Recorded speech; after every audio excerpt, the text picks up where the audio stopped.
Hi Scorpio, this is your horoscope for August 2016. Thank you for joining me. Please subscribe to the channel. If you want to support me, that's the best way of doing it. Now, you'll notice at the beginning of August that the month starts with a real sense of emotional ease. You've got a grand trine here in water at the beginning of the month. It connects your personal sense of power with what you're trying to learn and discover in the real world, particularly when it comes to the area of romance, intimate relationships, and people who are nearest and dearest to you. On the 2nd of August, the new moon occurs, and that's in Leo, and this is very positively placed for you, Scorpio, because the new moon is when it pulls energy in, so it has the energy to go through its next monthly cycle. And this fiery Leo energy is being pulled into your 10th house of career. Venus is also sitting there in Leo in your 10th house. So there's a real sense of enthusiasm and excitement and passion when it comes to your career. And if you get things started on such a highly motivated level, it's really likely that you'll enjoy a lot of success in your career in this month. So that looks very, very positive. On the 3rd of August, Mars goes out of your sign of Scorpio and it moves into Sagittarius in your 2nd house. Now, the fact that it leaves your sign may not be the greatest thing, but the fact that it goes into Sagittarius in your 2nd house is fabulous, because what that means is that your drive and your motivation is totally geared on progressing when it comes to creating prosperity and abundance in your life. So if you combine that with the new moon happening up there in your 10th house, you're really sitting in a very comfortable position to enjoy real prosperity and success when it comes to work, money, and business. On the 4th of August, the moon starts to conjunct Mercury and Venus, and that's in your 11th house. So I think this will make you somewhat reflective of your hopes and dreams, what you've achieved in your life so far, and what you'd like to achieve in future. I mean, that's really important. If you want to go somewhere, you have to first of all take stock of where you are, what's still outstanding, what you'd like to achieve, and the 4th is really a good day to ask yourself those questions. How do I want to progress? What area do I want to move in? And what are my biggest areas of interest? On the 5th of August, Mars starts to conjunct Saturn in your 2nd house. And this is really important because these two are very powerful influences. And this connection between Mars and Saturn stays until the 7th of September. So Mars is the personal planet of desire and drive, and I've already explained that that gives you a focus on how you can progress financially.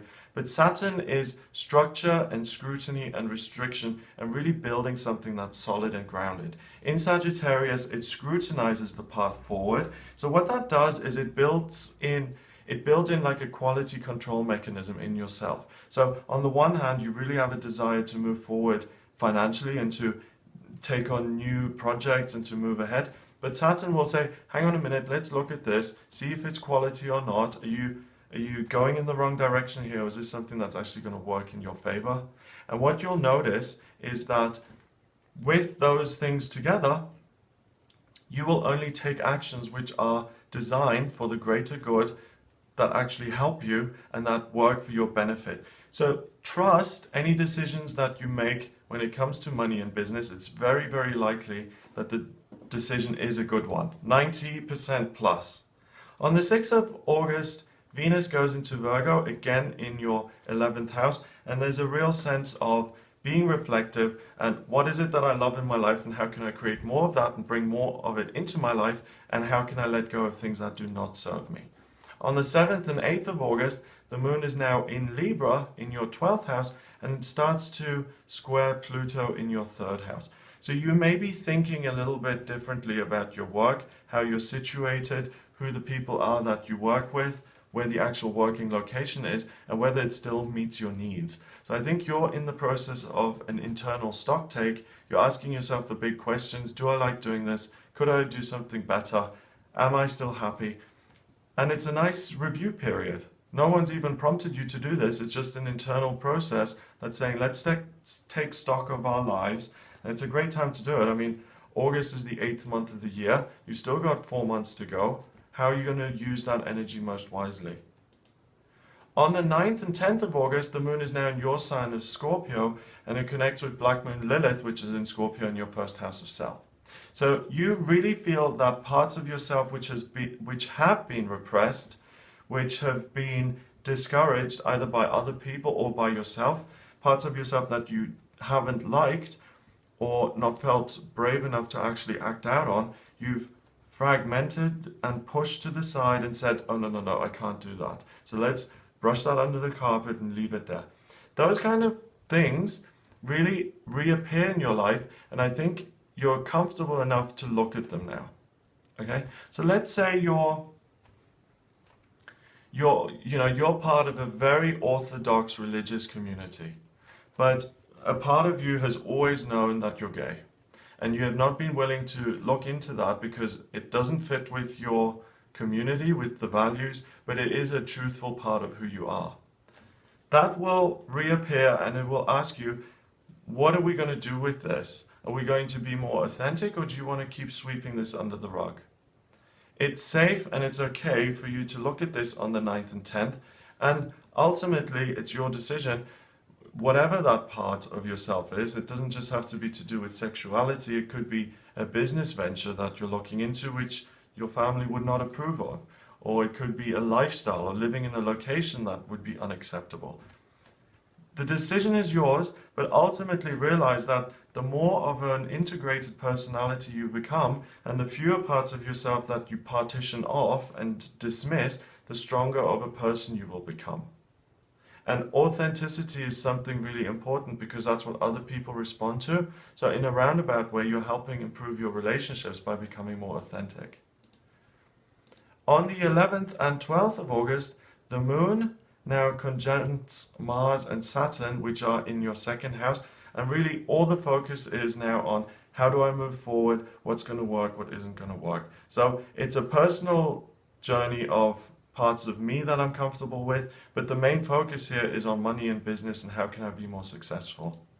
On the 13th, Saturn goes direct. So Saturn is an outer planet. It stays in retrograde quite a long time. It's been in retrograde for 4 months here. And now that this outer planet goes direct, you'll notice that there's a lack of anxiety or fear, or there's a lack of feeling restricted or limited, and really things open up and you feel much freer. The ongoing quality control mechanism and the critical eye will still be there, but you'll feel even more courageous and stable and strong enough to move forward with your life in the way you want to move forward with it. Chiron begins to quincunx the Sun in Leo on the 14th, and Chiron is in your 5th house of romance, and the Sun is at 22 degrees in Leo in your 10th house. So work-wise, you're really doing big, important things. 22 is the master number of the builder. You feel that you're doing work which not only impacts you positively, but which is helpful to the world. And what will try and pull you away from that a little bit is feelings of disappointment or failure when it comes to your personal romantic life. And that's kind of a test. You may feel like the wind is being knocked out of your sail a little bit because you start having all of these negative memories come back in. I think it's much safer for you to concentrate on moving forward and progressing than it is to dredge up old wounds when it comes to your love life, which have no bearing anyway. Sometimes it's important to dredge up old wounds because then you can heal. But on this day, I think it's a test and it's just trying to pull you away from your success. On the 15th of August, Mars begins to square Neptune, and this is another one of those very significant aspects which will last until the 4th of September. Mars is that drive forward that I've spoken about quite a lot now, but Neptune is the planet of dreams and aspirations, and in the sign of Pisces, it's very happily placed. It rules Pisces. There's a sense of emotional, romantic, dream kind of qualities, impracticality, looking at falling in love and things being overly gushing almost. And that is really at odds with this practical business kind of side of things. It's like, imagine Donald Trump pining for the love of his life. It just doesn't work, you know? So it's business versus love and feelings. And the truth is that I really find that you can realize your hopes and dreams when it comes to career, prosperity, money this month. I think that's what August is about. That's what the biggest gift is. And also discovering things within yourself. I think lamenting the love that hasn't happened, or the love that never was, or what could be once upon a blue moon. That is not very practical, and I think you, of all the signs of the zodiac, are really being tested the most when it comes to making a choice between the practical physical world and the romantic unmanifest world of the emotions. But it doesn't mean you can't have romance. It just means that you're being tempted with useless notions of being maudlin or regret or lamenting what never was. Do you see what I mean? If you're in a relationship, you can still have a wonderful relationship. It may be that past disappointments appear during this month and try and pull you away from your work success. But if you're single, you might be, oh, I can't work because I'm so lonely and no one loves me. So the focus is to connect with your higher self, to continue with a daily spiritual practice, which will give you a sense of connection, and then to focus the thing that is really good this month, which is abundance, prosperity, career, and realizing your hopes and dreams in that sector. That's in place until the 4th of September, so from mid-August onwards, you have to be more disciplined when it comes to your feelings. On the 16th of August, the moon is in Capricorn, and that begins to square Uranus, and the moon is at the bottom of your chart in your 3rd house, and Uranus is just underneath your descendant. So again, there may be some shift in ideas and the way you think about your work and how you would like it to be structured. So again, be open and flexible to making changes, whether it's changing your hours or moving. There may be a shift that is presented to you.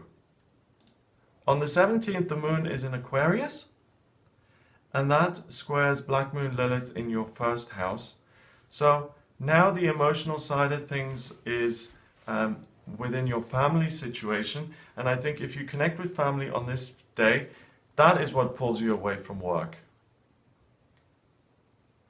Again, I think if you want to be of service to someone who needs you, that's perfect, but if someone is criticizing you for things you failed to do in the past, there's nothing useful in that, and it doesn't have a positive outcome if you just go into a feeling of being negative and being overly remorseful of something that's already gone. The full moon happens on the 18th of August, and that's an Aquarius in your 4th house. The full moon is a coming to fruition, and this in your 4th house means that you will have this desire to be with family members and to support and help them. That's absolutely fine. Just watch out if there is criticism that you get back, even if you help, that you protect yourself and you only extend yourself and be of service to people who appreciate it. On the 19th and 20th of August, the moon now joins Neptune, the South Node, and Chiron in your 5th house. And this really is the period in the month where you can actually focus on love and romance, and where you can make genuine positive changes in your love life without going into feelings of being maudlin. If you're single, these are great 2 days to actually date. And if you're in a relationship, if you want more closeness or romance in your relationship, these are the 2 days to work on that. On the 21st of August, there's a grand trine in fire, and this is an area of talent. And again, you're very blessed with real fire and passion and enthusiasm and excitement when it comes to your working life, making money, and bringing your career forward. So out of all of the signs, Scorpio, you are the luckiest when it comes to work and career this month. On the 22nd of August, the sun goes into Virgo, and that's in your 11th house. And I think partly the reason why you're so good this month at career, because you're reflecting at the same time of what you've done in the past, what has worked and what hasn't worked, and you're taking steps and you're focusing on the things that are positive and avoiding pitfalls that you've learned about from the past. On the 23rd and 24th of August, the moon is in Taurus in your 7th house of relationships, and this is a great day for new partnerships when it comes to business relationships, business partnerships, colleagues, professional connections, expanding your network. Really, really good to find solid, stable connections which are going to serve you for a long time to come. On the 25th of August, a Grand Cross appears in the chart, and this is a day where you need to be careful to only do one thing at a time and not to bog yourself down by taking on too much. Okay, I think there'll be a lot going on in your working environment. I think you'll be a little bit confused as to which way to take. I think the clarity that you've had so far will be somewhat blurred. You will have a desire to move forward, and I think the best thing to do on this day is just to step back a little bit and to let the dust settle. If you're totally unclear and if you're overwhelmed with information and input, it's better not to act on this day than to take an action which you're not completely sure of. So don't let anyone pressure you into something until you're clear that what you're doing is right and good. On the 26th and 27th of August, the Sun is now in Virgo and it begins to conjunct your North Node in the 11th house. This is really interesting because an extra spiritual quality comes into this now. And basically you've had a very good insight into what has worked in the past and what hasn't worked. On this day, it goes a little bit beyond that, and I think you connect to the successes that you've had in past lives, and you may even understand and realize what you're trying to achieve in this lifetime on a soul level, and where you left off and where you've picked up again, and how things have altered and progressed since last time around, and what you're trying to get to. So there's a really deep karmic element here, and a quality of really looking beyond the everydayness of your life and looking beyond into the unmanifest and what it all means and what your purpose is behind everything that you're doing and why you're doing it. It's a great day to do something like a past life regression or to meditate and ask those questions, but you'll really understand why you're so strong in certain things without even trying, and why you've been able to avoid things because you've had the experiences before and you've had lots of practice. And on a subconscious level, you've brought that into this lifetime and you're building on that existing foundation. Wow. 26th and 27th, both those days are amazing for that. On the 28th, the moon begins to square Uranus. And this is a good day to this is interesting, to travel to somewhere you haven't traveled before and to let the newness, to let the unfamiliarity of the place to actually nurture you and to make you feel like you're being taken care of and you have a new pair of eyes and you can really re-energize yourself to move forward with the things that you've been doing. So a lot of energy is being expended during this month. You know, you're busy. So certain days like the 28th to recharge your batteries is really important, and the way to recharge is to go somewhere you've never been before. On the 29th, the moon is in Leo, and that squares your Scorpio rising.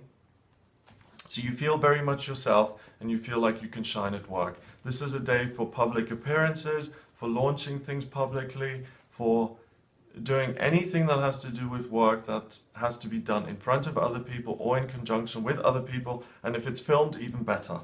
On the 30th, Venus goes into Libra, so now this energy of reflection, of looking into past lives, of really looking and evaluating your hopes and dreams, that starts to fade away a little bit, and you start to focus much more on a fun and less meaningful connection with a power greater than yourself, and you just feel much more outgoing and humorous. And I think actually you feel that way because of all the good stuff you've done in August, so you can be laughing after all of this. So now it's time for socializing, and you're really looking to do things which maybe are a little bit more frivolous, but you're interested in just having a little bit of fun, which again is another part of life that we really need to look at and just enjoy ourselves a little bit. You have done so well in August. On the same day though, the 30th of August, Mercury in Virgo goes retrograde. Now that isn't good news. Mercury rules Virgo, and when it goes retrograde, communication becomes more stifled, less direct, electrical things tend to stop working, and this one's going to be a big one because Mercury is actually in Virgo. Okay, so it's not going to be a particularly happy Mercury retrograde, and this is why the choices you make and the way you progress in your career is so wonderful in August, and it's so important for you to take action in August, because in September things really slow down. That retrograde stays in place until the 22nd of September, and on the 31st of August, the moon now moves into Virgo in preparation for the new moon and the solar eclipse that happens on the 1st of September. And that pulls more Virgo energy in, so you'll notice that maybe you have an extended 1 or 2 or 3 days of this spiritual reflection and understanding, and that then starts to fade away in September. But it's like this new moon at the beginning of the month of September here is like a second wind of all of the good things that you've been able to achieve in August. So that's what I get for you in the month of August. I hope you have a wonderful month. If you would like to look at your soul purpose, your working life purpose, how you can create an abundant, prosperous life, how to look at romance and relationship, then please get in touch with me via my website. It's gregoryscott.com. Click on the readings tab and you can order your reading with me there. Please remember to subscribe to the channel, and I'll speak to you soon.